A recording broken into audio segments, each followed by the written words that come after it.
Bueno, les damos la bienvenida a esta sesión virtual del ciclo de actividades como 360 de la Escuela de Ciencias de la Comunicación de la Universidad de Costa Rica. Somos Verónica Campos y Steven Campos, estudiantes de periodismo en esta universidad.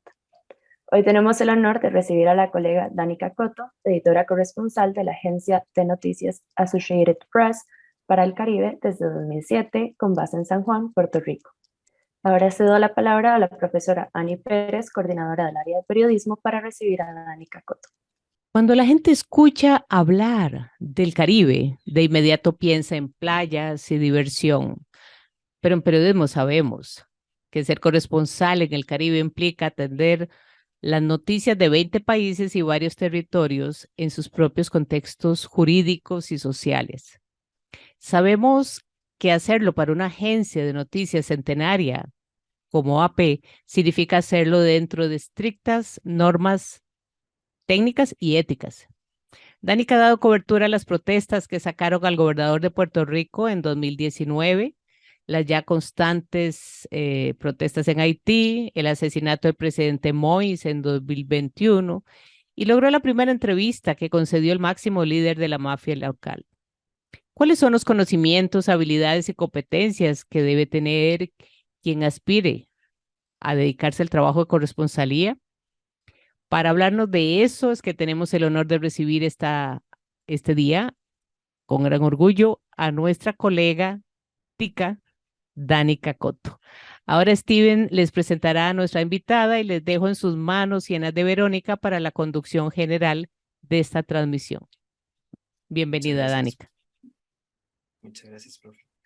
Bueno, nuestra invitada nació en Costa Rica y a los 17 años viajó a Estados Unidos, donde obtuvo doble titulación en periodismo y francés en Kansas y su maestría en periodismo en la Universidad de Siracusa en el año 2001. De inmediato empezó a trabajar en el Charlotte Observer. Allí fue merecedora del premio Green Eye Shade Award para dar seguimiento durante un año a la vida de Kaya, una chica guatemalteca después de la deportación de su madre. También fue premiada por la Asociación de Prensa de Carolina del Norte por su cobertura sobre migración en la frontera de Estados Unidos-México. En 2007 inició labores en la agencia de noticias AP y fue enviada al Caribe. En su puesto como editora corresponsal, Danica ha dado cobertura a las noticias de último momento, pero también temas de política, elecciones, economía, ambiente y temas humanos. Su trabajo fue fundamental para dar a conocer al mundo las consecuencias de los huracanes que anualmente azotan la región, como el devastador huracán María. Es también una experimentada videógrafa y fotoperiodista. Danica Cotto es una periodista 360. Indíquenos, por favor, al final o durante la presentación, además de si autoriza usar audio, video o solo se escriben preguntas por el chat. Saludos a todos, gracias Verónica, Steven y Ani por verdad este honor de poder hablar con ustedes y con los estudiantes que ya me imagino que en un par de años ya pronto se gradúan, y a todos los que se unen hoy, verdad, a hablar un poco sobre el periodismo y por qué hacemos lo que hacemos. Y como quieran hacerlo, de verdad que si quieren hacer las preguntas ahora, verdad, mientras estamos hablando, o sea, me gustaría como que crear algo informal, o sea, si de repente tienen algo y quieren hablar, pues adelante. O si para Ani y Steven y Verónica se les hace más fácil al final, de verdad, se los dejo en las manos de ustedes, como prefieran. No, como usted guste. Si gusta, Ok, durante la presentación, si alguien tiene alguna pregunta, puede levantar la mano. Con gusto le damos el espacio, o si no, igual al final abrimos ese espacio también para preguntas. perfecto. Pues gracias por la introducción, y de verdad que el honor es mío de en verdad ser invitada para hablar con ustedes sobre lo que todos, verdad, anhelamos hacer, ojalá una vida entera, si da la energía para eso, pero sí, quería hablarles un poco de cómo ha sido este viaje, verdad, de ser corresponsal. Yo, verdad, hasta casi mi último año en la universidad. Me encantaba escribir, yo me iba a graduar en inglés y en francés, y la verdad que no tenía así un plan fijo de qué iba a hacer con eso. Me hubiese gustado viajar, pero no tenía ¿verdad? Nada específico de qué quería hacer. Y cuando empecé a escribir el periódico en Kansas, el verano antes del último año, pues me encantó. Empecé a hablar con tanta gente y aprender tantas cosas y digo yo, ya está, esto es lo que quiero hacer. Y antes de unirme al Charlotte Observer, hice un fellowship con el Sun Sentinel en Fort Lauderdale, en Florida. Y me encantó. Ahí estaba escribiendo notas médicas y eso es lo que más me gusta de este tipo de trabajo, ¿verdad? Que uno puede básicamente aprender tantas cosas nuevas todos los días y tratar de empaparse, ¿no? De lo que está pasando en el mundo, de lo que está pasando en ese momento, y es como que esa adrenalina de aprender, ¿verdad? En menos de media hora o una hora o ¿verdad? El tiempo que sea, de aprender sobre la materia y poder escribir y explicarle bien, ¿verdad? A los lectores de lo que se trata algo. Y pues esa fue mi primera experiencia escribiendo notas médicas, ¿verdad? Sobre medicina, cosas científicas. Y luego cuando fui al Charlotte Observer, pues cubría un poco de todo. Empecé con la política local y luego lo que le dicen General Assignment, que eso fue lo que más me gustó, porque de verdad que es algo nuevo todos los días. Y también cubrí crimen por 3 años. Y eso de verdad para mí fue como que el mejor maestro, porque cuando uno cubre crimen, o sea, hay que prestarle tanta atención a los detalles, tanta atención, ¿verdad? A los términos legales. Ahí digo, ojalá, ¿verdad? Uno trata nunca de equivocarse, pero ahí especialmente como se trata de cosas legales, es cuando uno aprende de verdad a tratar de no equivocarse, leer todo con muchísimo cuidado y eso poco a poco, ¿verdad? Va creando una memoria muscular que uno puede aplicar en cualquier otra cobertura. Y de verdad yo se lo recomiendo, disfruté mucho escribiendo sobre crimen, más que todo porque uno aprende mucho de la gente y las motivaciones y por qué están en la situación que están y por qué hicieron lo que hicieron y como que te enseña mucho sobre esa condición humana. Y de ahí empecé a cubrir inmigración y ahí fue donde empecé a viajar a Guatemala y a México porque estábamos siguiendo a una familia. Y yo primero entrevisté a la mamá, ¿verdad? De esta familia. Ella era voluntaria en el condado de Carolina del Norte, trabajaba como entrenadora de fútbol. O sea, estaba muy activa en la escuela de sus hijos, tenía 3 hijos. Y de repente un día la luz del carro no le funcionó para coger a la derecha, la pararon, se dieron cuenta que no tenía los documentos, ¿verdad? Para estar viviendo legalmente en los Estados Unidos, la arrestaron y se la llevaron a una cárcel en Georgia, en Atlanta. Y de ahí fue que empezó la idea, bueno, ¿por qué no empezamos a seguir esta familia si nos da permiso y ver, ¿verdad?, qué es el efecto cuando paran a alguien de la familia y de repente, pues los niños se quedan sin mamá, hay que tomar decisiones sumamente importantes como los hijos se quedan aquí o se vienen conmigo a Guatemala, ¿verdad? ¿Qué vamos a hacer? Y yo creo que cubrir inmigración también en parte, ¿verdad? Es un tema muy delicado, o sea, esto es decisiones que afectan muchas veces a la gente por toda la vida, un arresto así, y efectivamente lo vimos. Seguimos a la mamá a Guatemala y ella y su pareja decidieron que se iban a traer los niños a Guatemala. Y estos son niños que nunca habían estado en Centroamérica y ellos vivían en San Juan, Zacatepeques, que es una zona muy rural de Guatemala. La casa de ellos no tenía agua, no tenía luz, ¿verdad? El supermercado más cercano era pues el mercado abierto de la plaza, que ahí se conseguían huevos, cosas básicas. Claro, fue un shock cultural para los niños y eso me abrió, ¿verdad? La mente, como que quiero cubrir más de estas historias que cruzan fronteras, ¿verdad? Que son temas mundiales, de cómo vive su vida la gente a raíz de decisiones que han hecho o no han hecho. Y de ahí digo yo, me cansé también un poco de estar viviendo en los Estados Unidos, ya lleva 12 años ahí, y quería irme a México. En México no había plaza con la AP todavía.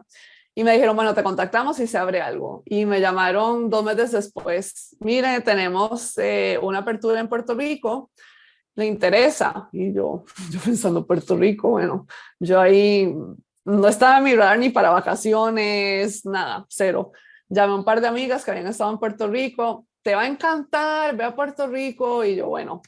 Y entonces ese es el momento, ¿no? De comprar el one-way ticket a algún lugar y en pagar todas las cosas de uno. Y yo estaba tranquila hasta ese momento, pero luego cuando ya iba cruzando el mar y eran, ¿verdad? Un par de horas de mar y de repente uno ve una islita pequeña y es como, wow, ¿qué he hecho?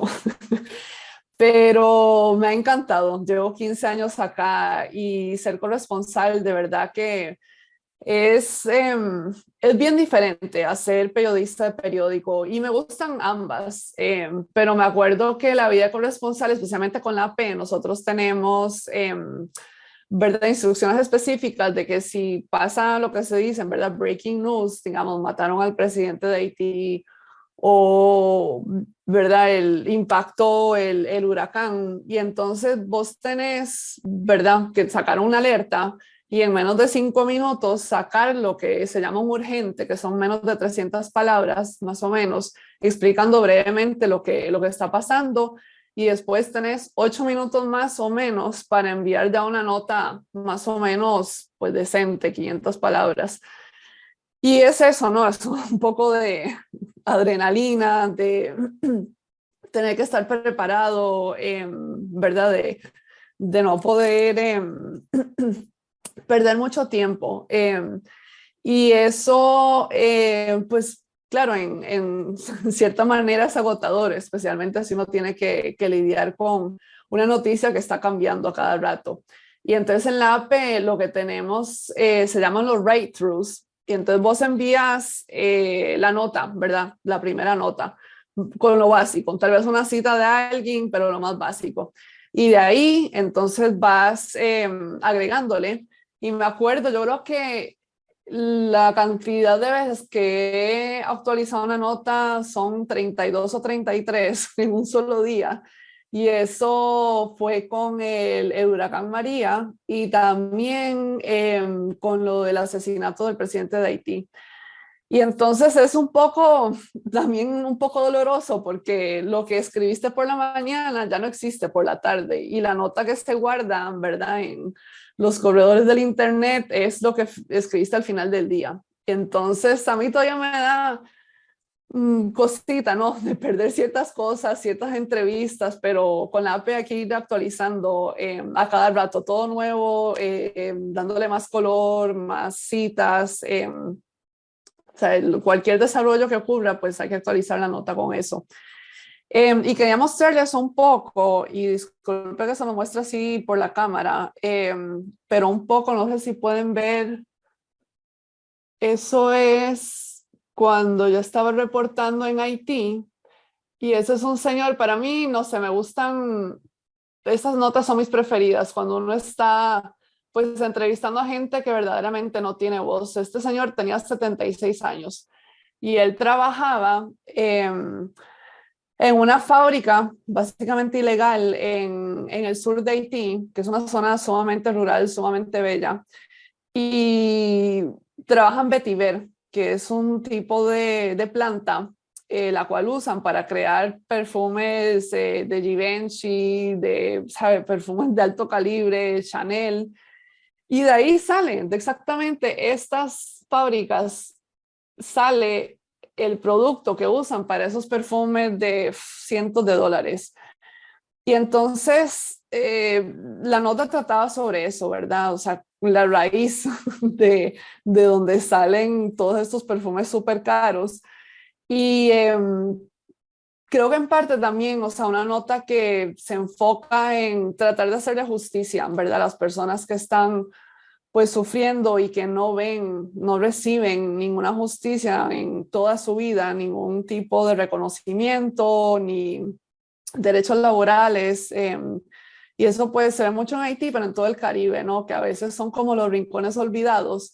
Y hay rincones olvidados en todo el mundo, y siento que en parte, ¿verdad? Ser periodista es la responsabilidad de encontrar estos rincones olvidados, encontrar las personas que tienen necesidades que uno no se imagina hasta conocerlas, y de impartir un poco ese conocimiento al mundo, porque uno conoce mucha gente. Cuando vivía en Charlotte y cubría inmigración, era impresionante la cantidad de legisladores a nivel federal y también estatal que no, como que no captaban lo que verdaderamente es la pobreza en ciertos lugares como en Centroamérica y otras partes. Y entonces es, ¿verdad?, educar también un poco al mundo. Y quería compartirles un par de otras fotos. Obviamente nadie dijo que el periodismo es fácil. Esto es una foto de... Estaba entrevistando al ministro de Justicia en Haití. Y en Haití tardamos una semana. Él nos dio permiso de ir a una cárcel donde actualmente se están muriendo cientos de gente, ¿verdad? Que llevan años ahí sin ir a corte y tener acceso, ¿verdad? Algo así. Esperamos una semana, finalmente nos dieron el acceso. Fuimos a la cárcel, nos dijeron que no tenían el permiso, que no sabían de lo que estamos hablando. Fuimos a otra oficina, había una señora literalmente typeando, ¿verdad? Perdón, se me olvidó la palabra, en un typewriter, mientras esperábamos, y ya se nos estaba acabando la hora para ir, y la señora ahí dándole. Y entonces es un trabajo, ¿verdad? Que a veces creo que mucha gente, al menos de mis amistades, ven el producto final, pero no ven, ¿verdad?, todo el proceso, lo que implica haber tenido acceso a ciertos lugares o haber tenido acceso a ciertas personas.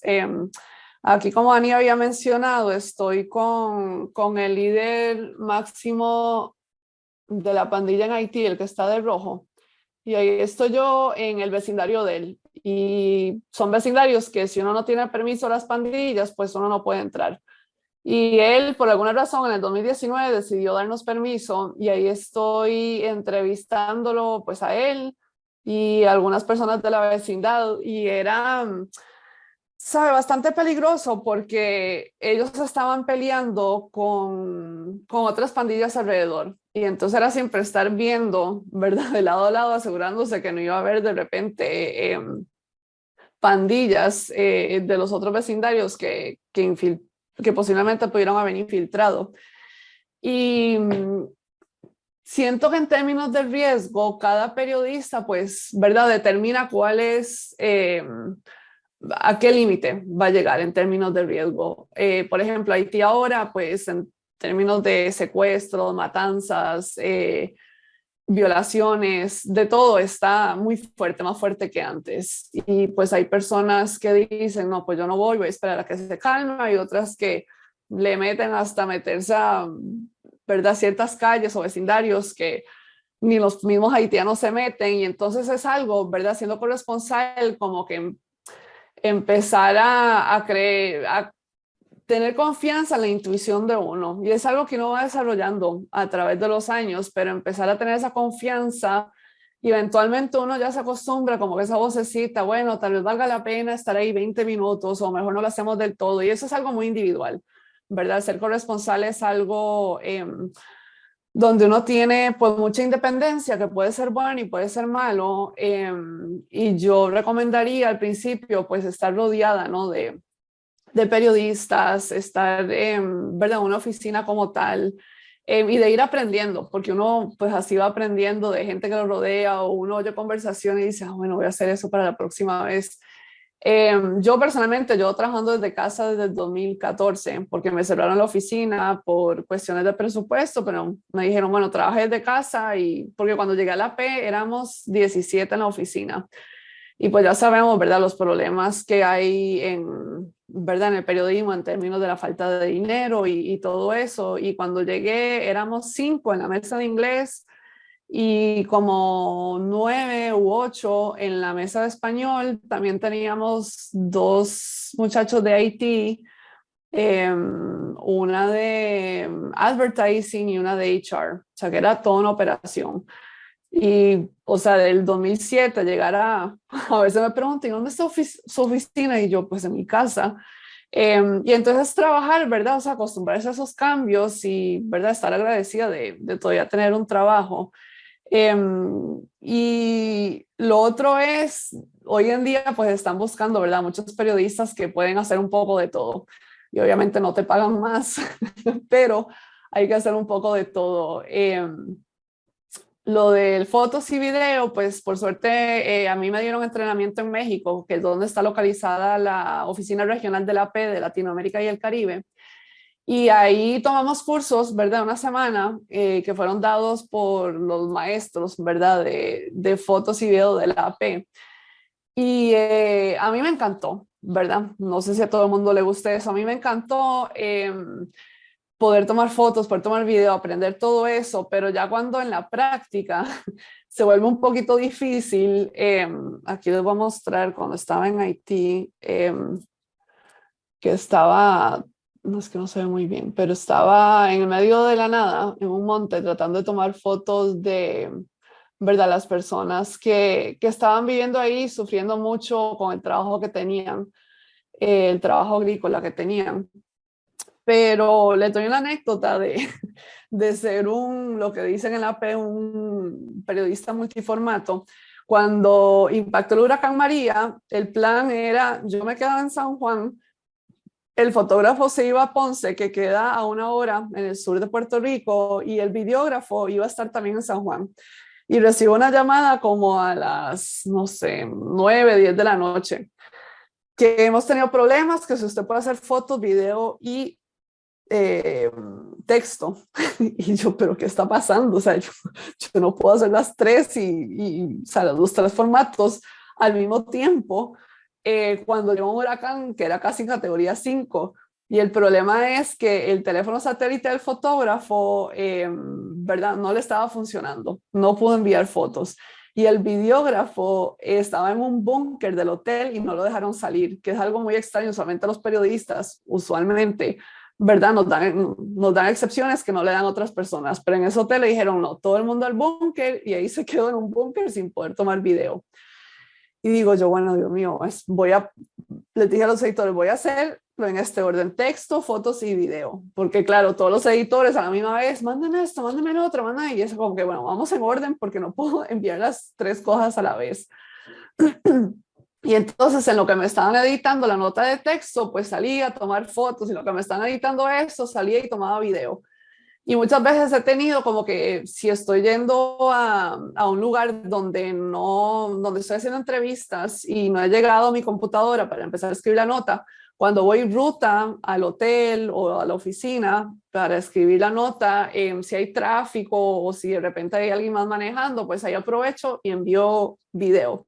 Y entonces poder usar, ¿verdad?, cualquier minuto de ese día de trabajo para adelantar todo y que más o menos salga todo al mismo tiempo. Pues volviendo a lo del huracán María, yo en mi vida había estado en huracán, obviamente en Costa Rica, terremotos, estuve en el de Limón de los 90, que, ¿sabes? Yo soy lo peor para los terremotos, me asusto fácilmente, empiezo a llorar, es lo peor. Y yo ya he estado, o sea, yo estoy acostumbrada a lo que se hace en un terremoto, pero un huracán nunca. Y ya llevaba un par de semanas reportando sobre el huracán Irma. Fui a San Martín. El huracán Irma fue el que impactó el Caribe 2 semanas antes de María. Y ese sí fue categoría 5, fue devastador. Y ahí viajé a San Martín, había entrevistado a mucha gente en las Islas Vírgenes también, ¿verdad? Los recuentos que te hacen cuando están en un hotel y de repente están encerrados en el baño y oyen los muebles dando vueltas dentro del cuarto, o sea que las ventanas explotan y los muebles dando vueltas.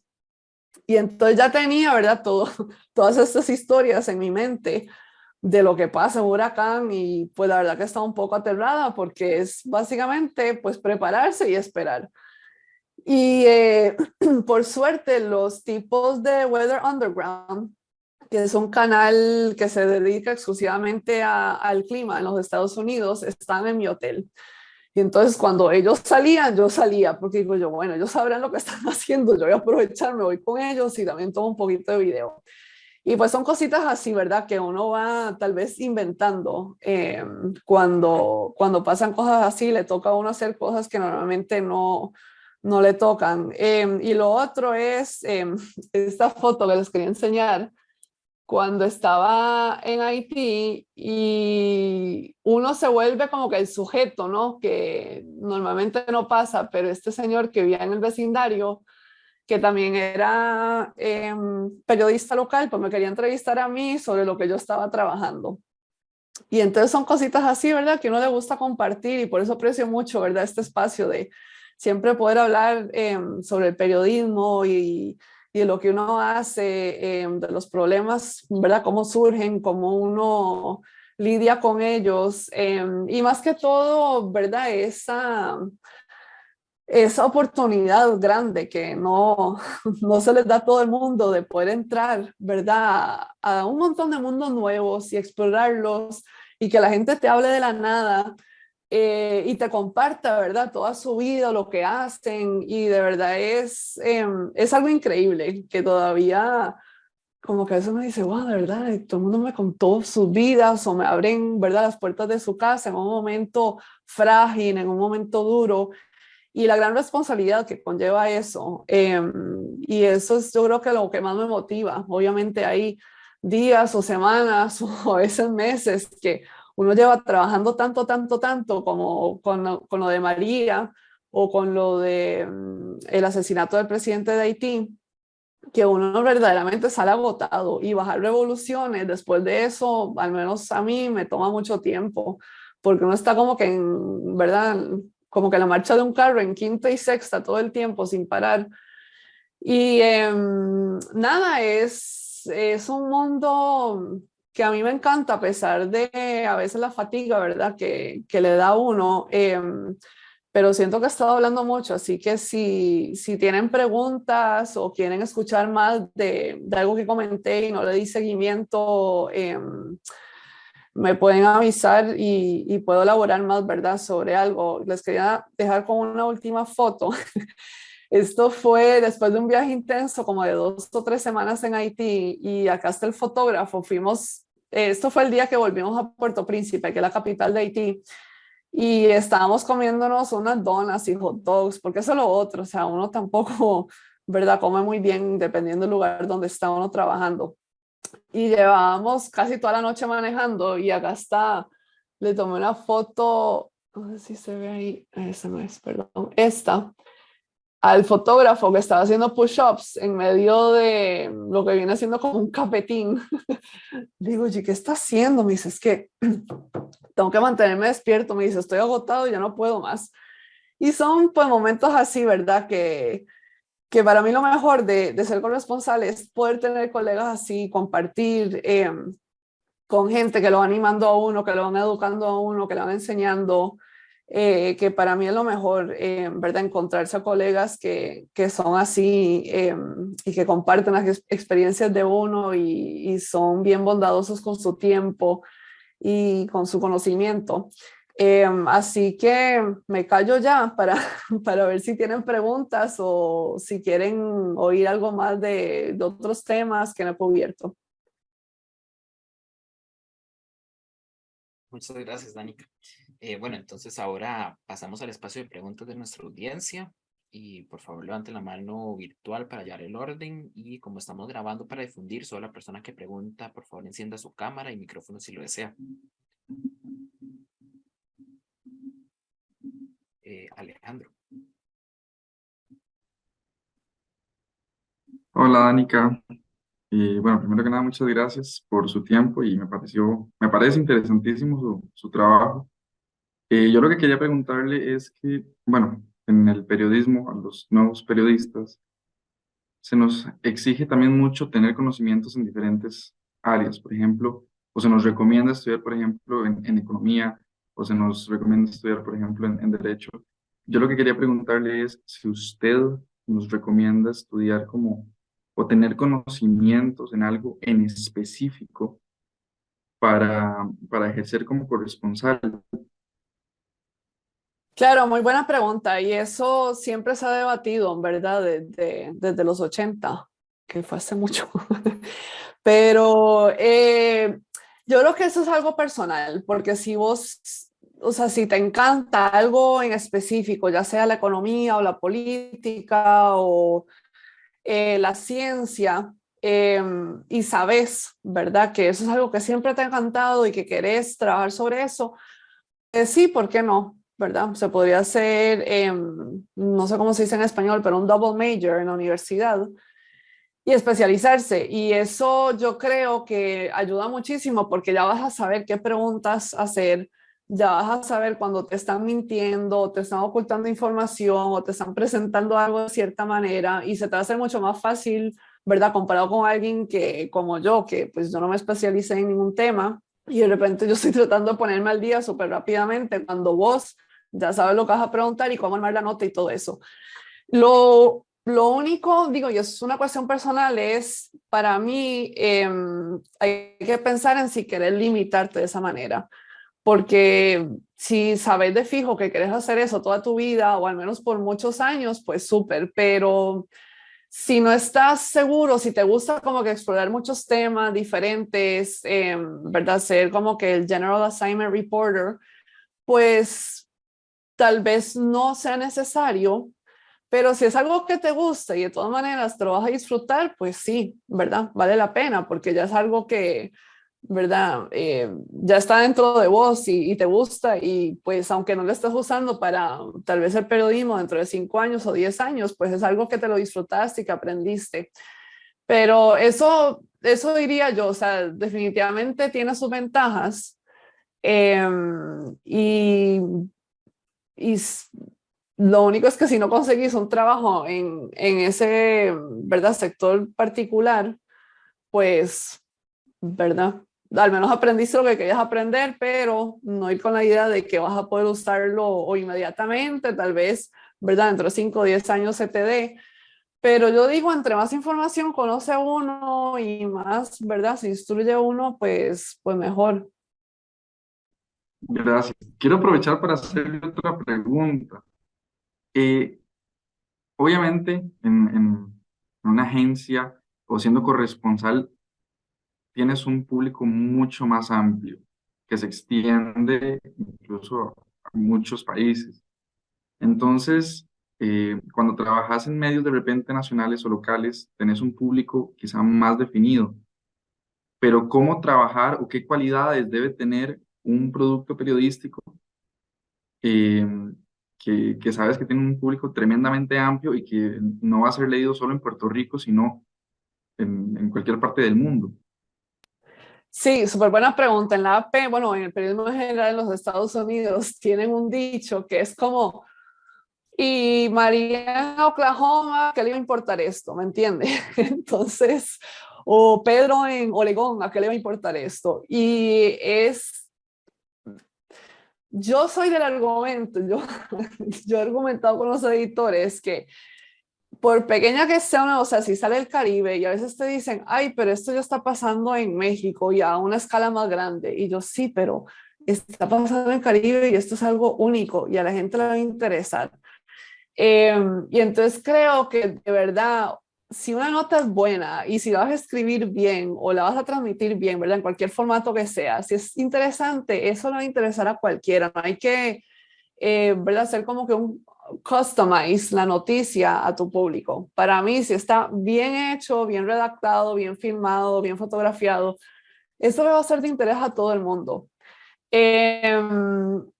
Claro, lo único es, y yo esto lo veo y me molesta mucho, que yo leo los periódicos regionales del Caribe todos los días y entonces me frustra tanto que no tengan contexto. O sea, que ellos escriben, se notan que escriben para gente que está al tanto de, por ejemplo, la investigación contra el superintendente de policía de Saint Kitts. Claro, todo el mundo local está al tanto que el señor se le acusó de X hace 2 años y se atrasó el juicio y bla, bla, bla, pero cuando lees la nota, sea, yo como extranjera pues no entiendo nada porque lo están escribiendo asumiendo muchas cosas. Y entonces para mí eso es lo más frustrante, que no te ponen, aunque sea un párrafo. O sea, yo entiendo que hay límites, ¿verdad? Para las historias, pero eso ayudaría tanto y yo creo que eso te amplía a la audiencia porque dicen, ah, este es el sitio o el periódico, lo que sea, donde yo voy a entender bien, me lo presentan de forma clara, tienen contexto de por qué esto es importante y de lo que ha pasado antes. Y entonces en esa manera pensar siempre que vas a tener una audiencia global. O sea, no limitarte a escribir algo o a fotografiar algo, a tomar video de algo, de tal manera que alguien que no esté en ese país o en esa ciudad lo vaya a entender. Y entonces ampliar, ¿verdad? Eso, o sea, esa mente de que esto, ¿cómo escribo esto para que a alguien en Nepal le interese? Y de tal manera de que no tengan preguntas, ¿verdad? Después de ciertos párrafos, como que, pero no entiendo qué pasó con este tipo que salió de la nada y cosas así, ¿no? Que siento que a veces, no sé, me frustra que los periódicos regionales se pongan esos límites y no reconozcan, pues, que hay mucha gente, especialmente después de la pandemia, que se han mudado al Caribe y pues les interesa leer las noticias locales, pero no están escribiendo para ellos. Gracias, muy amable. Bueno, ahora tenemos una pregunta en el chat de Marión que dice, ¿qué tanta libertad o no existe para hacer periodismo más interpretativo y no informativo siendo corresponsal? Claro, muy buena pregunta. En la AP, por lo menos, la AP se conoce como que lo que le dicen el bread and butter de periodismo, the facts, y eso es todo. Queremos saber lo que está pasando, the facts y ya.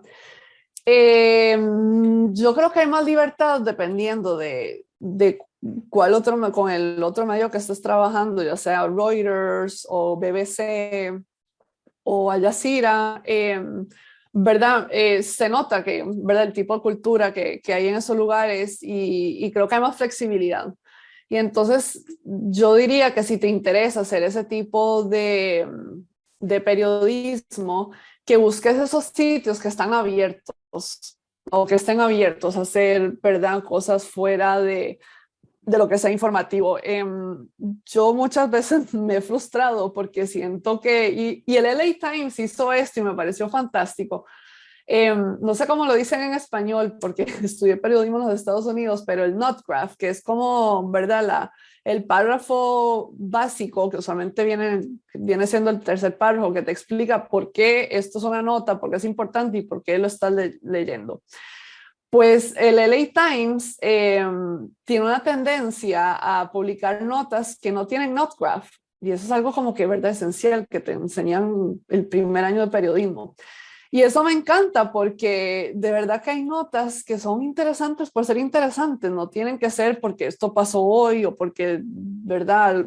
Alguien dijo algo y es importante y es noticia, que obviamente siempre hay espacio para eso, pero también hay notas que se prestan para escribirlas porque son interesantes, no porque tienen que tener un punto de, estoy escribiendo esto por esto mismo y usted tiene que interesarle porque X, Y, Z. Así que yo buscaría, o sea, ya, y hoy en día hay tantos medios, ¿verdad? Que se prestan a hacer de todo y buscar lo que más encaja con lo que te gusta. Y asegurarte, ¿verdad? Obviamente que los estándares y todo eso, la reputación sea buena, que no, ¿verdad? Que no haya como lo que dicen el slippery slope, que de repente se vira hacia algo que no está, o está como que un poco, no contaminado, pero afectado por opinión o por, ¿verdad? Cosas que no están basadas en facts. Pero yo creo que hoy en día hay tantas más opciones que puedes encontrar algo que te guste y que se conforme, ¿verdad? Lo que quieres escribir o fotografiar o hacer video.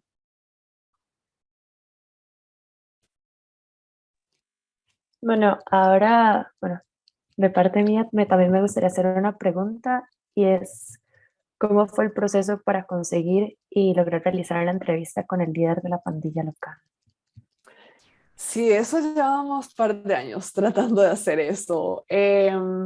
No es nada fácil porque si no estás del lado de ellos, pues, ¿sabes? No estás del lado de ellos. Y obviamente nunca, jamás sacaríamos una nota tratando de, ¿verdad?, alabar lo que están haciendo, porque ellos se ven como los Robin Hood o los Pablo Escobar, ¿verdad?, del pueblo.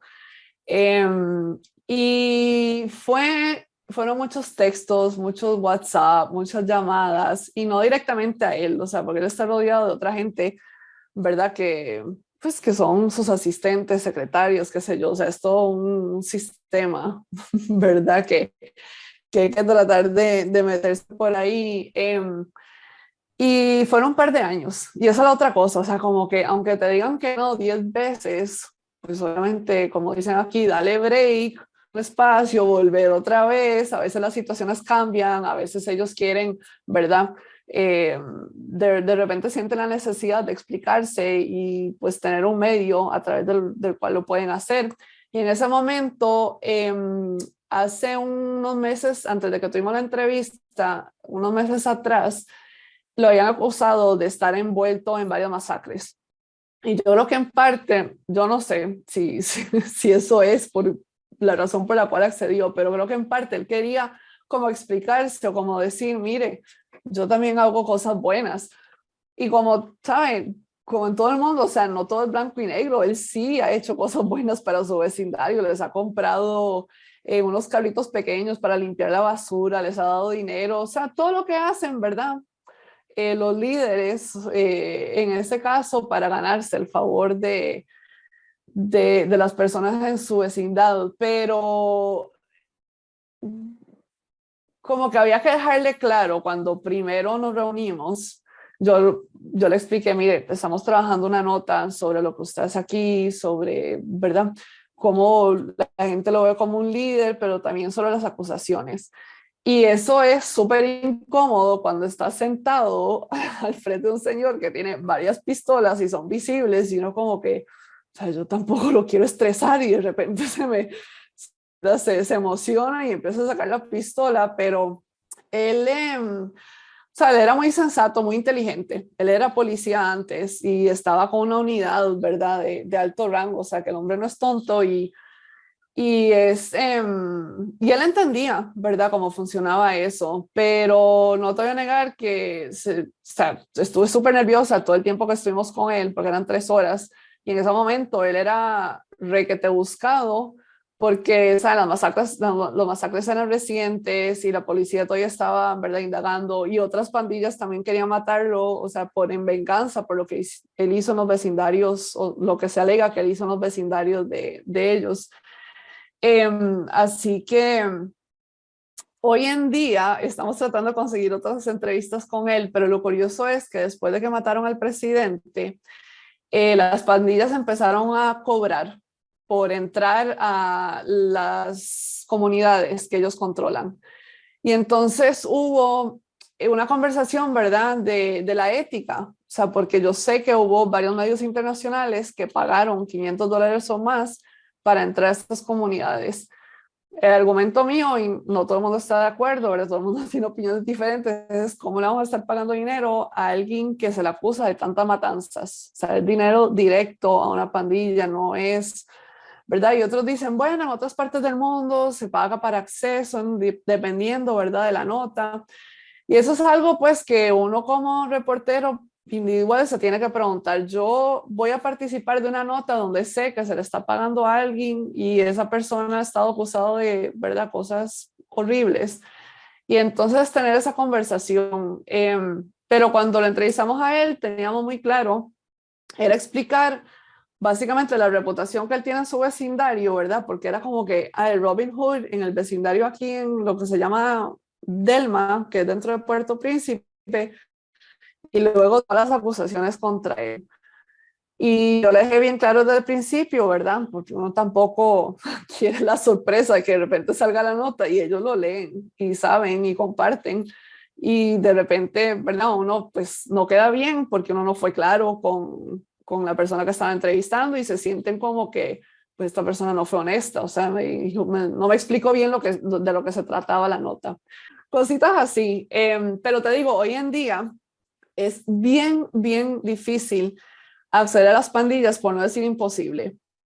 Y lo que pasa es que ellos ya tienen sus equipos de comunicación, o sea, ellos tienen a sus portavoces, tienen TikTok, tienen WhatsApp, o sea, tienen todo, y ellos hacen conferencias de prensa que graban y luego las transmiten, y entonces no permiten a los periodistas que estén ahí. Y eso es bien curioso cómo se ha dado eso, porque eso nunca se daba antes. Ellos dependían de nosotros, o bueno, de periodistas, ¿verdad? Para tal vez explicar lo que están haciendo o no haciendo, por qué en verdad se están robando cosas. Y ahora tienen todo un equipo de comunicación. Y entonces el acceso, ¿verdad? Hay que pues, volverse un poco creativo. Y es un poco frustrante porque yo siento que es una voz muy importante que hay que incluir. O sea, ellos básicamente tienen control del 60% de la capital, de acuerdo a las Naciones Unidas. O sea, que son una fuerza política grande, no reconocida, claro, pero, o sea, ellos son básicamente los que mandan en muchos lugares. Y no tener ese acceso a alguien que tenga tanto poder es súper frustrante y no he encontrado la manera creativa de tratar de llegar donde ellos sin pagar.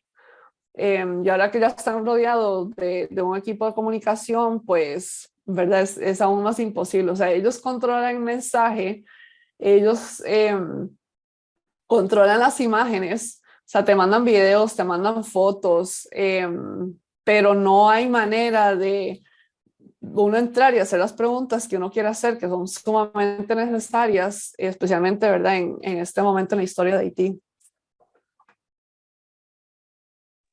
Bueno, ahora que hablaba un poco también como de la ética y eso me gustaría preguntar, ¿cuál estricto es el código ético y técnico que deben aplicar los corresponsales de AP?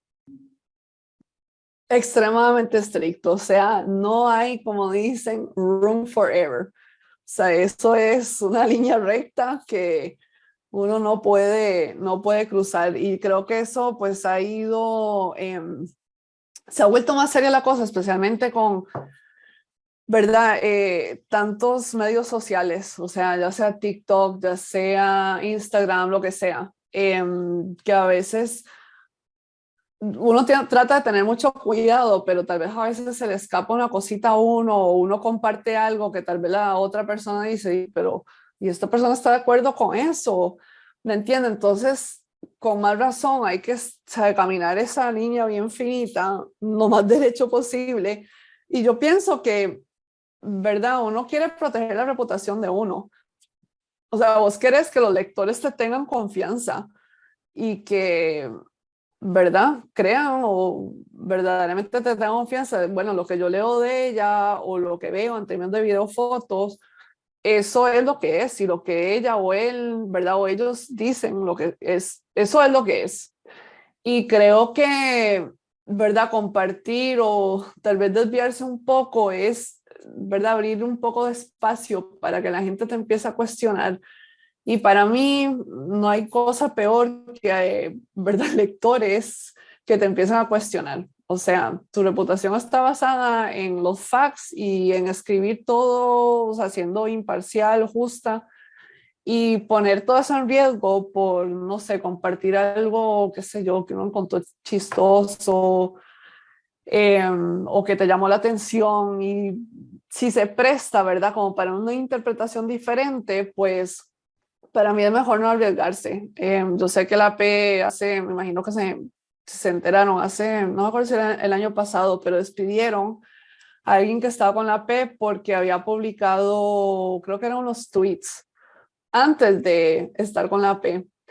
Y eso, ¿verdad? Todo el mundo tiene su opinión sobre si eso fue correcto o no, pero más allá de eso, creo que eso demuestra que las compañías hoy en día, especialmente, ¿verdad? Los medios grandes internacionales, no titubean. Aunque hayas publicado algo antes de ser periodista, pues eso se queda grabado en internet, y entonces es mejor ir pensando, ¿verdad?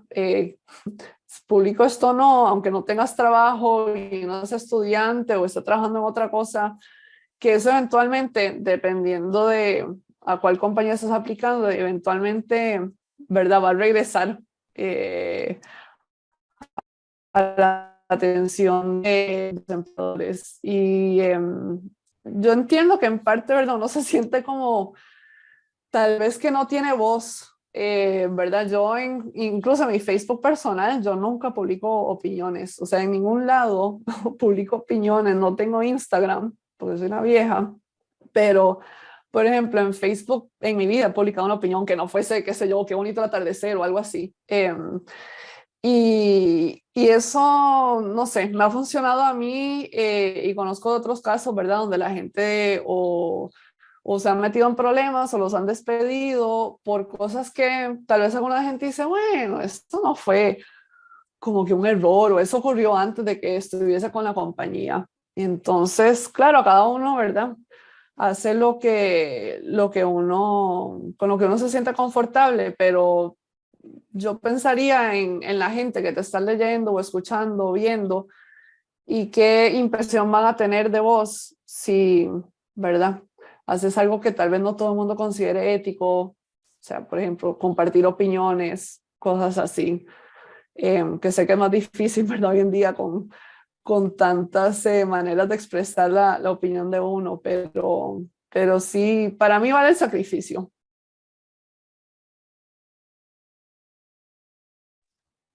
Bueno, me gustaría realizar otra pregunta y es más que todo para saber cómo se puede preparar un periodista para dominar el contexto, digamos, de más de 20 países o de territorios para cubrir un desastre natural como de las dimensiones del huracán María o del asesinato del presidente de Haití.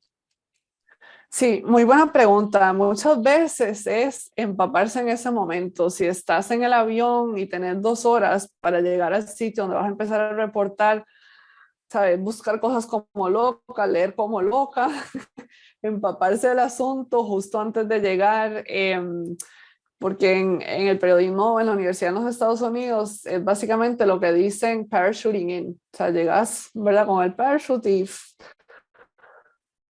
ahí tienes que estar preparado lo más que podés dentro del tiempo que tenés.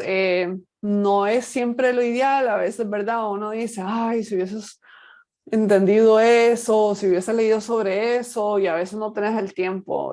Si estás trabajando para una revista, un periódico, pues a veces tenés un poquito más de tiempo, pero con la AP es, o sea, como que todo tan rápido que tenés que, pues, hacerlo en el momento. Por ejemplo, yo he escrito notas una vez cuando estaba cubriendo el huracán Dorian, que fue una categoría 5, que literalmente se quedó estacionario sobre 2 islas de las Bahamas por 2 días, categoría 5, o sea, 48 horas.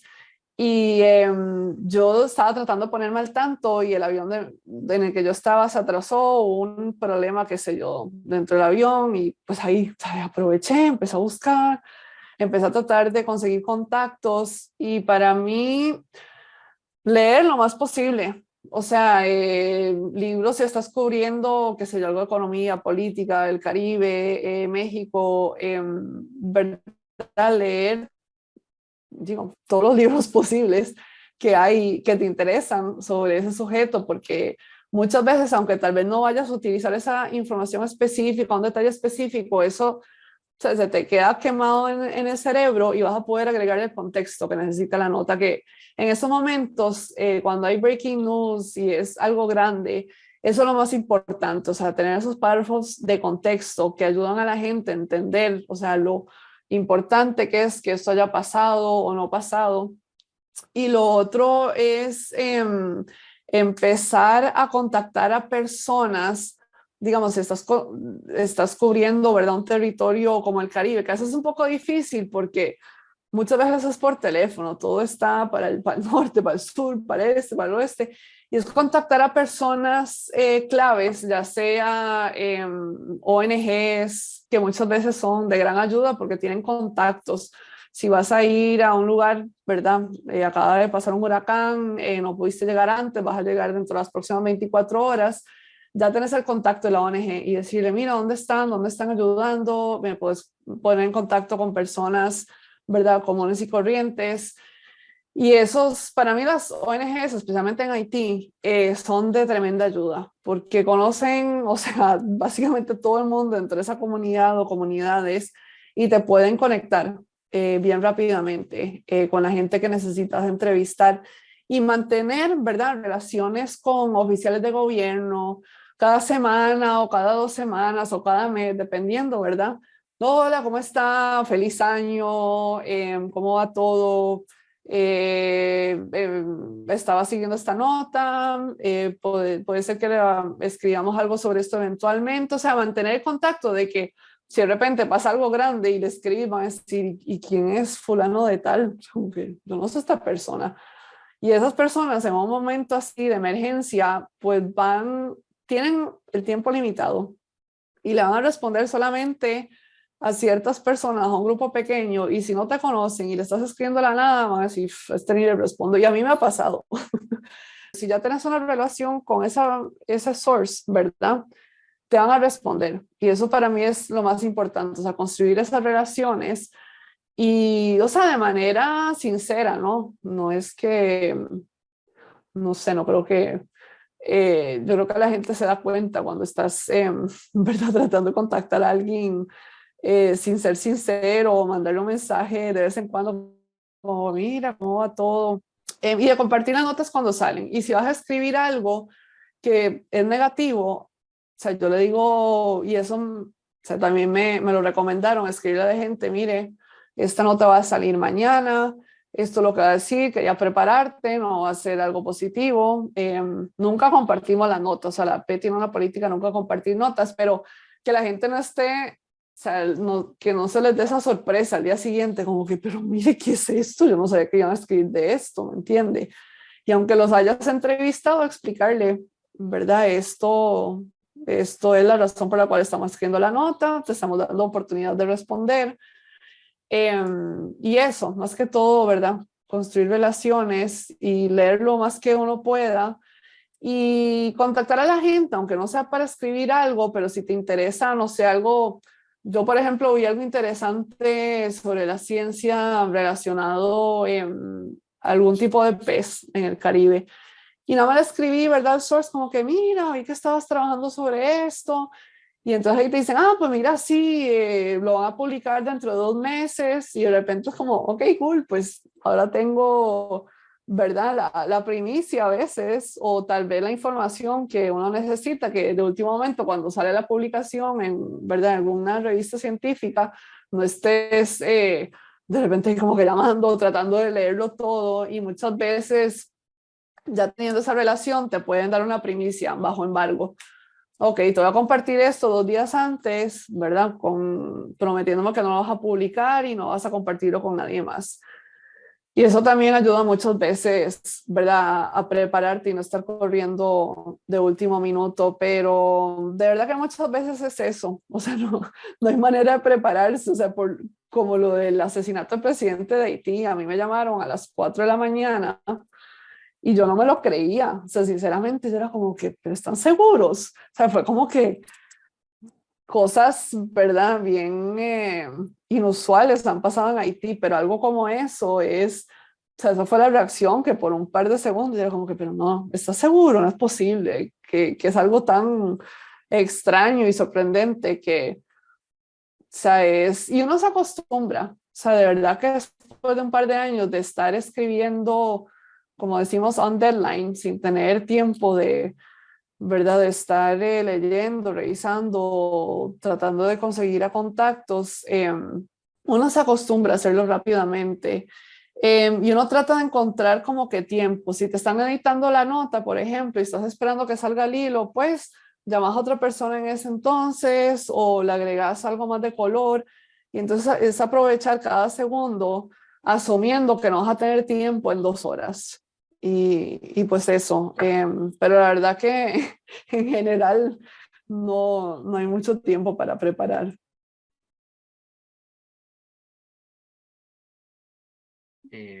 Mario Víctor. Sí, hola, buenas tardes. Yo tenía una pregunta para la señora Coto y era que cómo hizo ella un inicio para empezar a hacer contactos como periodista. Es decir, gente en lugares importantes, cómo fue que se movió, qué fue todo ese proceso de iniciar como periodista. Claro, vos decís como para tratar de conseguir un trabajo o para Para contactar contactar a ustedes oficiales de de gobierno, es decir, por gobierno? ejemplo, el ministro de Salud, ¿cómo fue que usted, o sea, para conseguir siempre las primicias? Sí, es algo, buena pregunta, es algo bien difícil y muchas veces es cuestión de suerte. O sea, yo no te puedo contar la cantidad de veces que llamo a alguien, llevo llamando a alguien todo el día, nunca contestan, o de repente los llamo justo cuando colgaron con, qué sé yo, el presidente y me cogen la llamada, que muchas veces, ¿verdad? Es cuestión de suerte. Pero lo otro es, si ya tenés relación establecida con ciertos oficiales de gobierno, y esto me ha funcionado bien en Haití. Si, por ejemplo, no tengo el número de todos los oficiales, pero sí tengo una buena relación, por ejemplo, con el ministro de las elecciones o el ministro de trabajo. Y entonces le digo yo, mira, ¿me puedes hacer un favor? Estoy en un super deadline, tengo que sacar la nota en 5 minutos.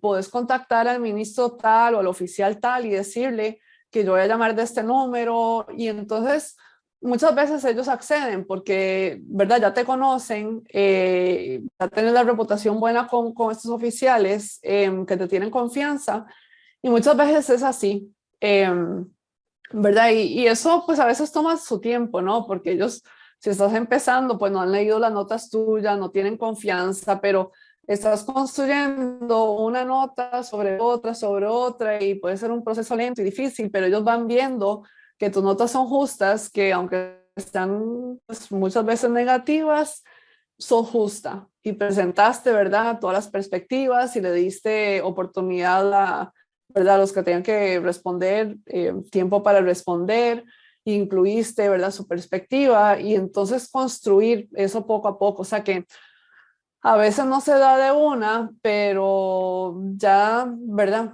Basado en tu trabajo y en tu reputación y los contactos que has estado, ¿verdad? Construyendo poco a poco, eso se hace más fácil.